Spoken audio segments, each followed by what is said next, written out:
慌ただしく過ぎていく時の波にふと足をすくわれそうになった時、必ず紐解く本があります。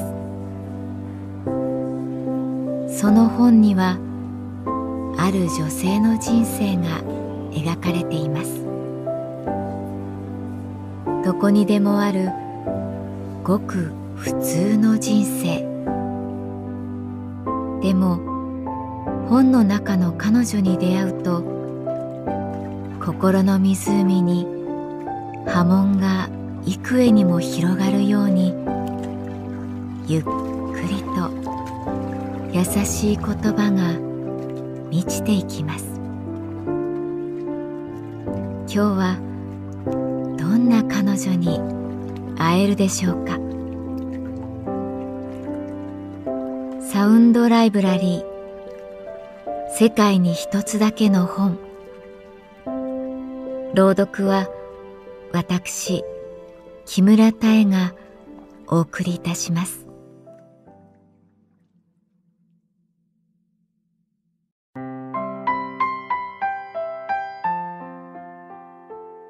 私の名前は月原かな子。旅行会社に勤めている。大阪出張が思いのほか早く終わったので、前から行きたかった場所に寄り道しようと思った。万博記念公園。岡本太郎が作った太陽の塔が見たい。そう願う炎は決して大きくはならないけれど、その火が絶えることはなく、私の心の奥底でゆらゆらと暗闇を照らし続けていた。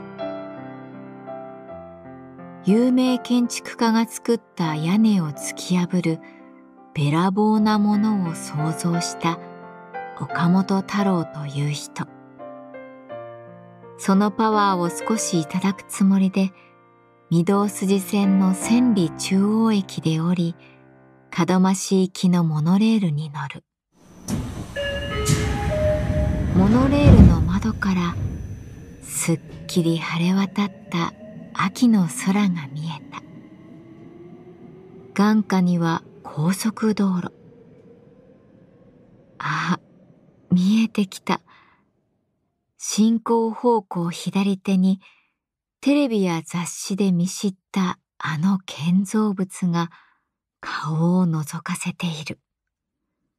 想像より大きい金色の丸い顔が日の光で輝いている。なんだろう、初めて会ったのにどこか懐かしい。まるで小さい頃から知っている親戚のおじさんに会ったような、そんなほっこりした気持ちになった。あれが太陽の塔か。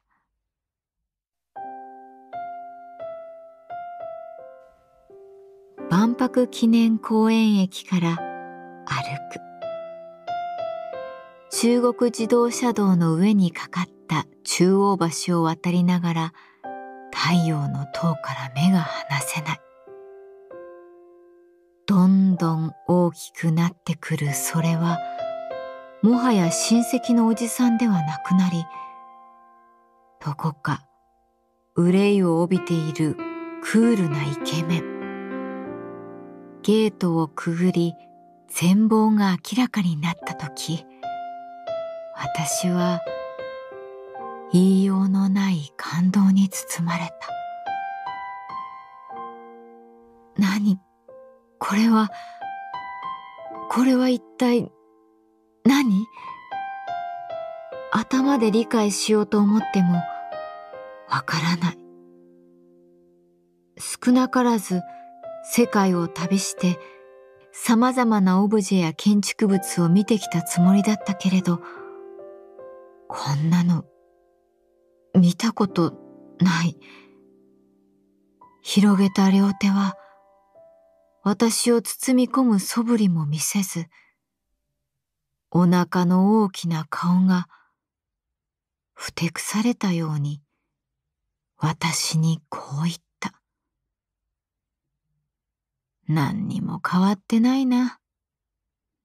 人間ってやつは。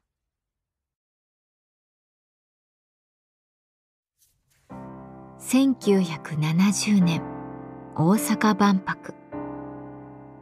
私は生まれていなかったけれど、父から話は聞いていた。警察官だった父は、自分の先輩が万博の警備に駆り出されたことを自分のことのように興奮して話した。普段あまり感情を前面に出さない父にしては珍しかったので、幼心に覚えている。いいか、かな子。6400万人以上だぞ。そんな人間が大阪千里の丘に集まったんだ。父がもし生きていたら、この場所を見てなんて言うんだろう。太陽の塔だけが証人としてこの地を見守っている。それにしても太陽の塔はすごかった。見る角度によって表情がまるで違う。頭についている金色の顔が未来で、お腹にあるのが現在。背中のちょっと意地悪そうな顔が過去。もちろん3つの顔は個性的で、それぞれ全然違うのだけれど、それだけではない。仏像は見る人の心を表すと聞いたことがある。もしかしたらこの太陽の塔も今の私の心を表しているのかなと思う。過去にも今にもこれから先にもなんだか自信が持てないので、太陽の塔は儚げで不安定。悲しさとよるべなさをまとっている。それはまるで大海原にポツンと立って明かりを届ける灯台のようだった。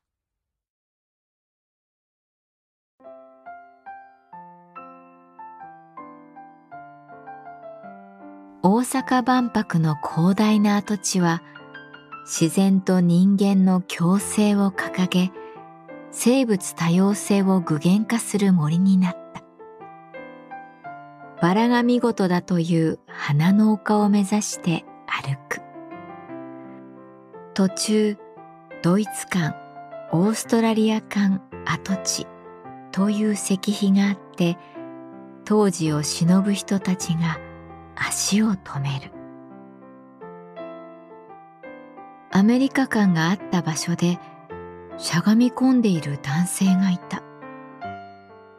年齢は60歳くらいだろうか。黒いリュックを背負い、一眼レフのカメラを下げている。大丈夫ですか？声をかけた。あ、ああ、大丈夫です。ご親切に、どうも。しっかりした返答なので、ほっとした。ちょっと昔を思い出してしまいまして、なんだかその感極まるというか、お恥ずかしい。思い出があるんですね、万博に。はい。あ、アメリカ館にアポロ宇宙船が持ち帰った月の石が展示されていまして、当時7歳だった私はとにかくそれが見たくて、母が、ああ、うちはいわゆるシングルマザーで、ビルの清掃をしながら私を育ててくれました。おそらく母は仕事でヘトヘトだったと思うんですが、あんまり私がダダをこねるので仕方なく夜連れてきてくれたんです。大阪万博に。でもね、4時間待ち。入れやしません。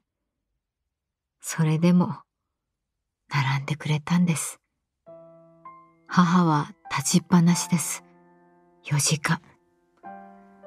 やっと中に入れても立ち止まれないし、もう何が何だかよく覚えていなくて、私は眠いしお腹が空いたしで、母に文句を言ったような気がします。でも母は何も言わなかった。昨日母をね、施設に入れてきたんです。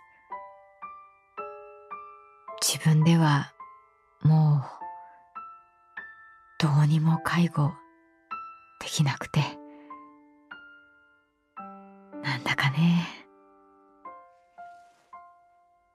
なんだかダメなんです。根性なしで。仕事をしながらだと、どうにもこうにも。でも、今すぐ連れ戻したい気持ちでいっぱいで、アメリカ館。ああ、ここで、母は疲れた体で、4時間、立っててくれたんだなって思ったら、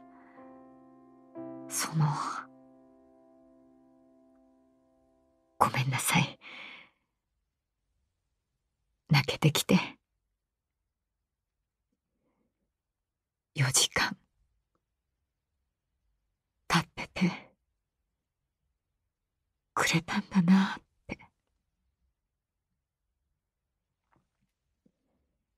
さーっと風が吹き抜けた。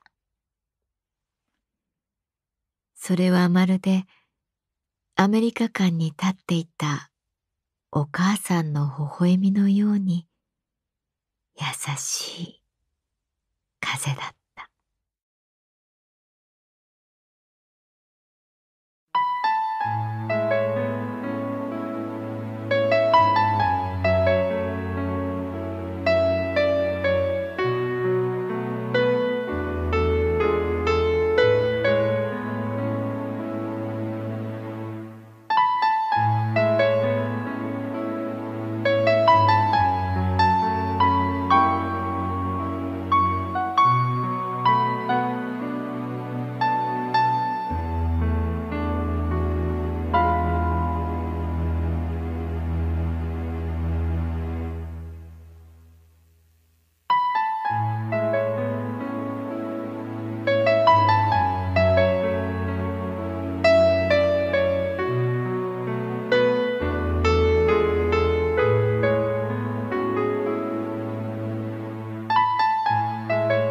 サウンドライブラリー、世界に一つだけの本。